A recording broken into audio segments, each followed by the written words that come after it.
सुनो सुनो सुनो सुनो, आपके अपने गांव बिल्किसगंज में होने जा रहा है नुक्कड़ नाटक। नमस्कार बहनों भाइयों, सज्जनों और युवतियों, हम सभी आपके समक्ष लाए हैं एक ऐसा मुद्दा जो आपके जीवन, स्वास्थ्य और प्रतिमा से जुड़ा हुआ है।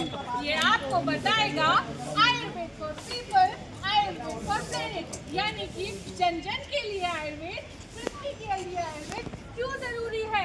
तो आइए प्रस्तुत करते हैं नुक्कड़ नाटक। प्रकृति की गोद से जीवन का वरदान है, प्रकृति की गोद से जीवन का वरदान है।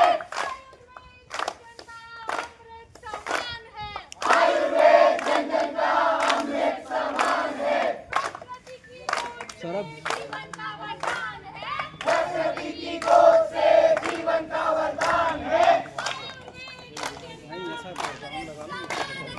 आयुर्वेद जन जन का अमृत समान है।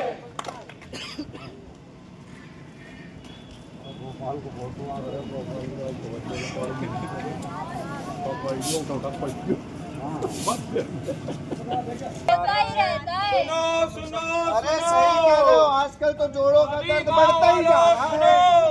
ये कौन है?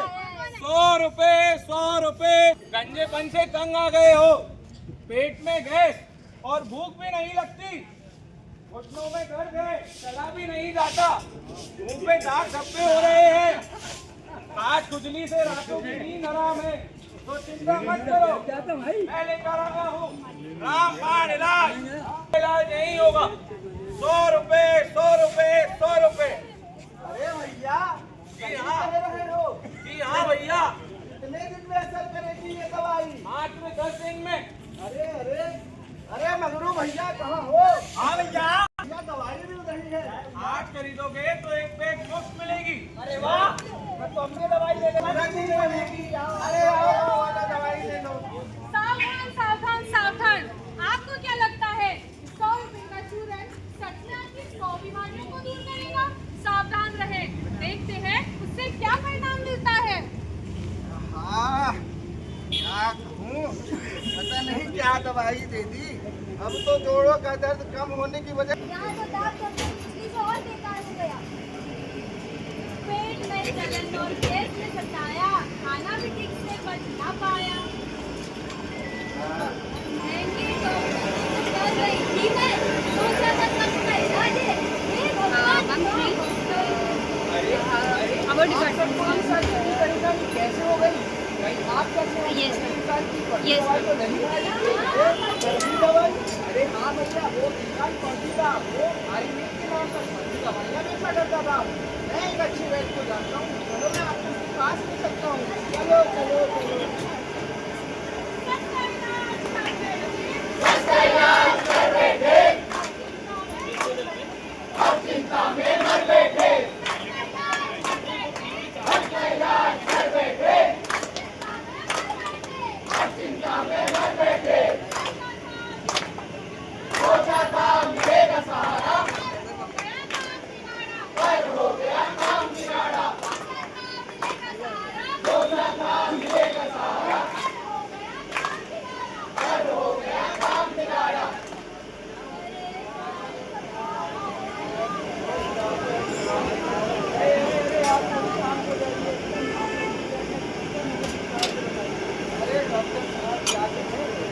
एक आदमी से हमने दवाई ले ली, बिना जाने बुझे सोचा कि जोड़ों का दर्द सही हो जाएगा। अब तो उठना बैठना मुहाल हो गया, क्या करें आप ही बताएं। सब परेशान है गाँव वाले। ये सस्ते इलाज के चक्कर में सोचा था कमर दर्द कम होगा, ऐसा लगता है पर्वत। चेहरा साफ कराने की लालच में इस फर्जी की दवाई लेने बैठी है। अब तो दांत में भी खुशी से बहुत परेशान हो गई हूँ। आप बताइए डॉक्टर साहब, पहले तो सिर्फ मेरा पेट साफ नहीं होता था, वो दवाई खाने से मेरा पेट में दर्द और भी बढ़ गया। से डर गए थे, गरम पछता रहे हैं, आपकी वजह क्या करें? सोचा था काम आसान होगा, सब उल्टा पड़ गया। लोग सस्ते और सस्ते के चक्कर में एंटीबायोटिक का इस्तेमाल करना ही भूल जाते हैं। तो आपको स्वास्थ्य सुरक्षा करने के लिए सही आयुर्वेदिक के लिए उपचार कराना चाहिए। स्वास्थ्य कोई खेल नहीं है, ये एक आपकी जिम्मेदारी है। इसलिए आयुर्वेदिक चिकित्सक से परामर्श लें और अपनी मौत बनाएं। यह अगर आपका जीवन सही रहेगा तभी आपकी सारी तकलीफ समझ गए आप सब। अरे अब हम भविष्य में अपने इलाज और स्वास्थ्य के जिम्मेदार हैं। आपकी लालच लापरवाही का क्या परिणाम हो सकता है? सोचिए, ज्ञान हमें खुशियों से बिना बस खेले पर मिल रहा है। यदि आपको आयुर्वेद के नाम पर कोई कुछ भी दे, उससे पहले आयुर्वेद चिकित्सक का परामर्श जरूर लें। आयुर्वेद कोई तांत्रिक विद्या नहीं है, ये जीवन जीने की कला है। सही आहार, सही दिनचर्या ये आयुर्वेद का आधार है। तो ध्यान रखें। और ये भी आपकी धारणा बिल्कुल गलत है कि आयुर्वेद का कोई साइड इफेक्ट नहीं होता। यदि आप बिना चिकित्सक की परामर्श के कोई भी आयुर्वेदिक दवा का सेवन करेंगे तो भविष्य में आपको गंभीर परिणाम देखने को मिल सकते हैं। तो बोलिए मेरे साथ, सही गलत पहचानो, सही गलत पहचानो, जागो ग्राहक जागो, सही गलत पहचानो, सही गलत पहचानो, जागो ग्राहक जागो, स्वास्थ्य का जो रखे ध्यान, स्वास्थ्य का जो रखे ध्यान, वही है समझदार इंसान, वही है समझदार इंसान, स्वास्थ्य का जो रखे ध्यान, स्वास्थ्य का जो रखे ध्यान, वही है समझदार इंसान, वही है समझदार इंसान। देखा आप सभी ने कि असली आयुर्वेद और नकली आयुर्वेद क्या है, जो आपको जगह जगह नुक्कड़ों पर मिलता है, बिना लेबल के आपको तेल या आपको चमत्कारी वादे देता है, वो असली आयुर्वेद नहीं हो सकता। अब आपको ले चलते हैं अगले दृश्य की ओर, जो आपको बताएगा कि जन जन के लिए आयुर्वेद क्या है, हमारे वृद्धजन आयुर्वेद के बारे में क्या कहते हैं। आपको ले चलते हैं, तो बोलिए मेरे साथ, रोग होना दुख की बात, आयुर्वेद है जीवन के साथ, धर्म छुपा है उपचार, धर्म छुपा है उपचार, आयुर्वेद है जीवन का साथ, रोग होना दुख की बात, आयुर्वेद है जीवन के साथ, आयुर्वेद है जीवन के साथ।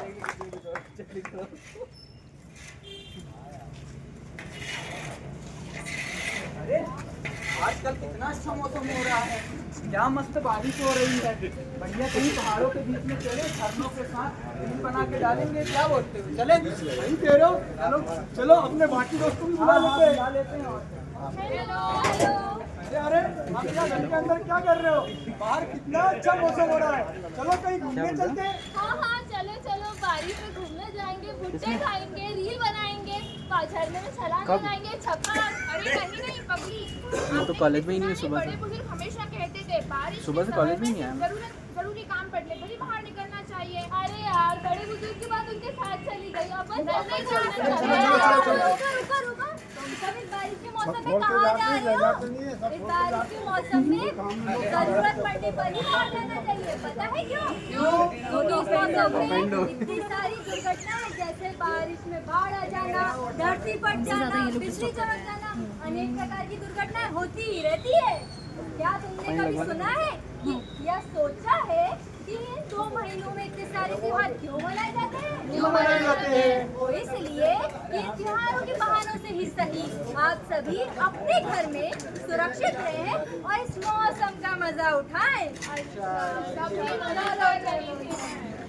तो देखा आप सभी ने, हमारे वृद्धजन जो भी हमसे कह के गए हैं वो सब आयुर्वेद में पहले से ही दिया हुआ है। हमें जरूरत है उसको पढ़ने की, उसको समझने की।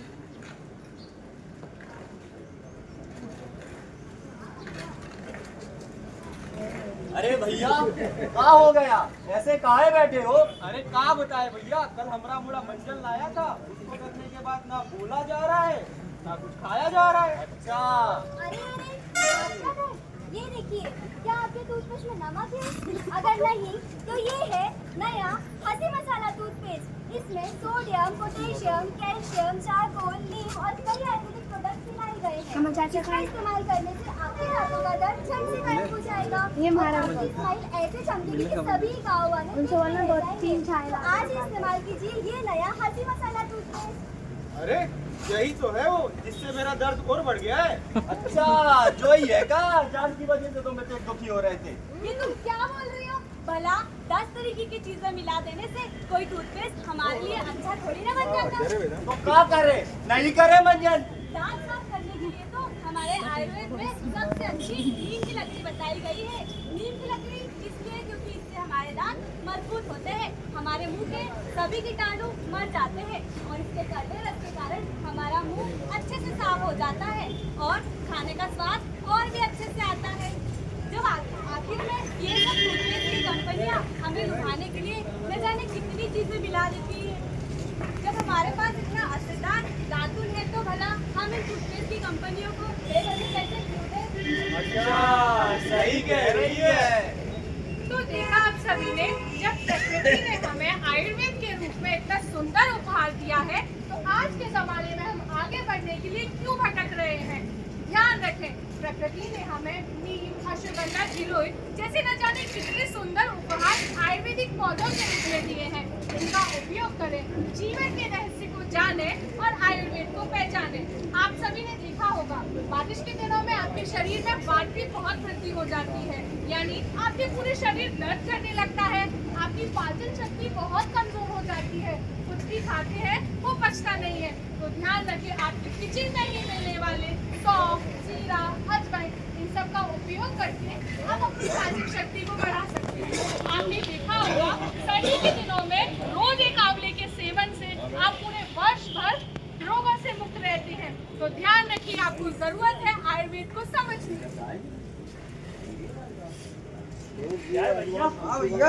आज बड़ी गर्मी हो रही है, हाँ यार चलो कहीं तालाब में नहाने चलते हैं। चलो देखते हैं कौन कितनी ऊंची चट्टान से छलांग लगाता है। चलो चलो चलो चलो। अरे रुको रुको रुको, तुम लोग ये क्या कर रहे हो? अचानक पानी में छलांग लगाना हमारे शरीर के लिए अच्छा नहीं होता है, पानी भला हमारे शरीर के लिए अच्छा कैसे नहीं हो सकता है। अरे अरे कम ऑन गाइस, वो पानी में नहीं, अचानक पानी में जाने की बात करी। यू नो व्हाट, इसे हाइड्रोक्यूशन कहते हैं। हमारी बॉडी जब अचानक से पानी में चली जाती है तो टेम्परेचर रेगुलेट ना कर पाने की वजह से शॉक में चली जाती है। इसलिए due to also vital infection, इससे हमारी डेथ भी हो सकती है। This is what she is trying to say, guys. क्या बड़बड़ा रही है? पता नहीं भैया क्या कह गई है मोड़ी। अरे इसका मतलब है कि हमारे शरीर का एक निश्चित तापमान होता है। अचानक ठंडे या गर्म पानी में जाने से हमारा शरीर सुन्न पड़ जाता है और चौंक जाता है, जिसकी वजह से हमारी मृत्यु हो जाती है।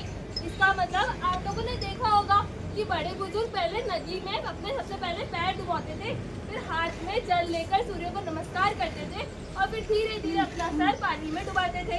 इससे उनके शरीर का तापमान बनाए रहता है और हमारे शरीर को नुकसान भी नहीं पहुंचता। अच्छा ऐसे हो सकता आप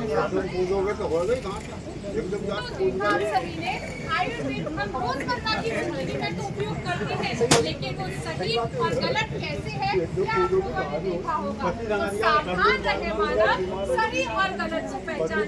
तो आइए बोलिए मेरे साथ, आओ मिलकर दीप जलाएं, जन जन तक संदेश पहुंचाएं, जन जन तक संदेश पहुंचाएं। आओ मिलकर दीप जलाएं,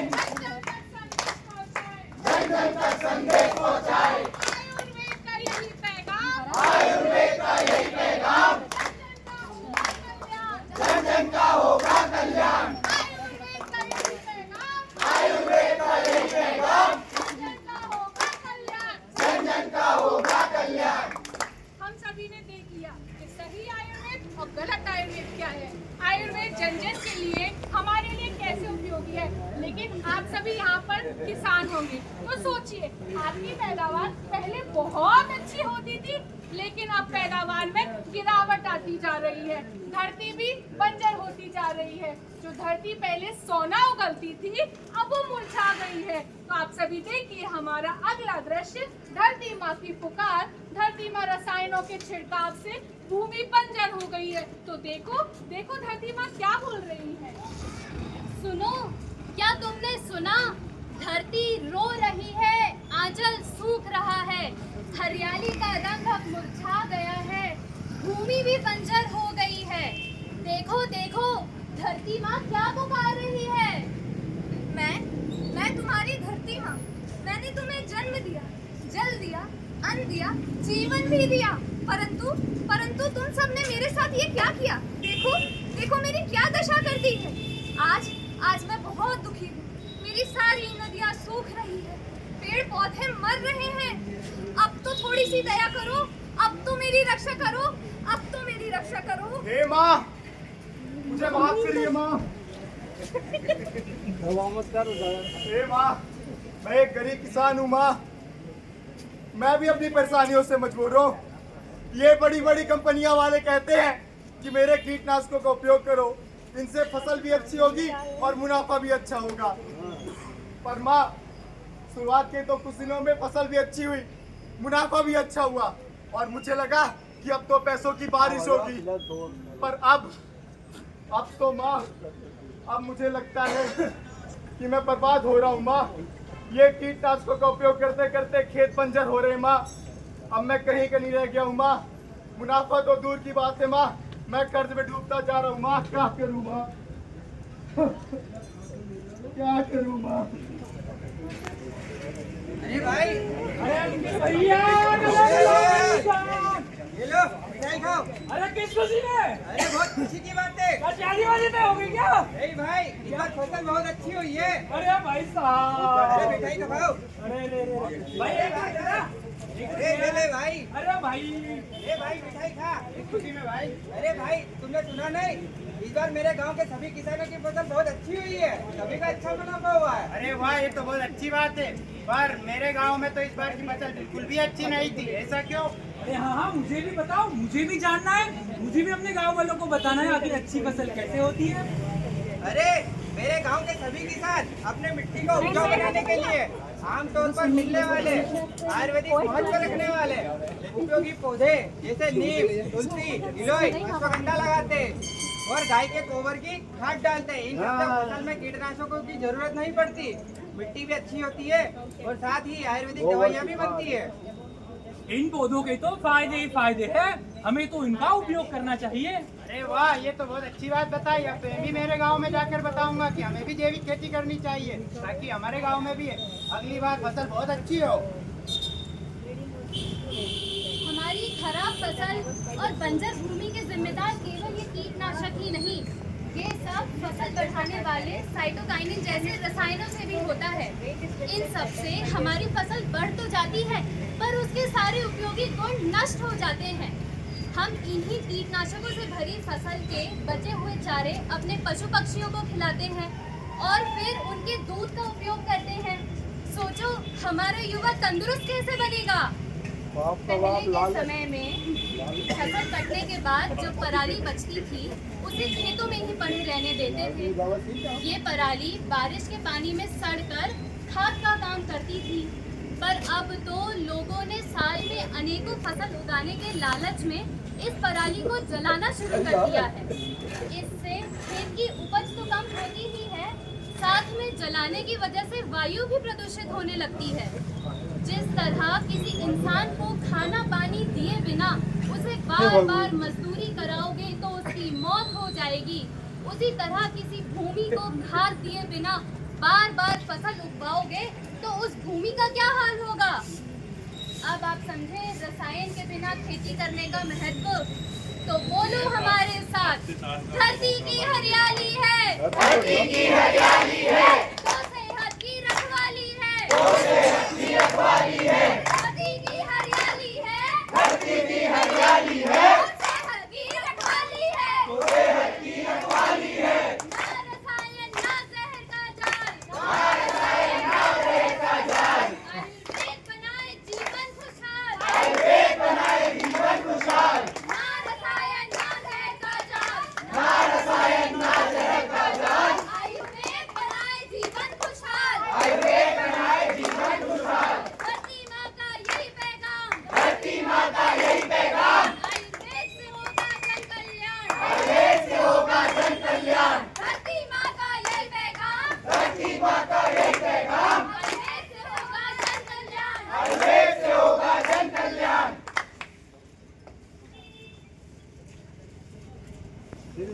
अच्छा, तो आज समझ में आया, असली खेती वही है, असली विकास भी वही है जो कीटनाशकों को छोड़ करके अपना जैविक खेती को अपनाए।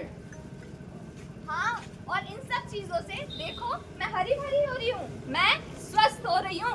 इन सब चीजों के प्रयोग से मैं जीव जंतुओं के लिए एक अच्छी धरती बन सकूंगी और इन सब चीजों के प्रयोग से मेरी धारण शक्ति भी बढ़ेगी और अपनी धारण शक्ति से ही तो मैं धरती माता कहलाऊंगी।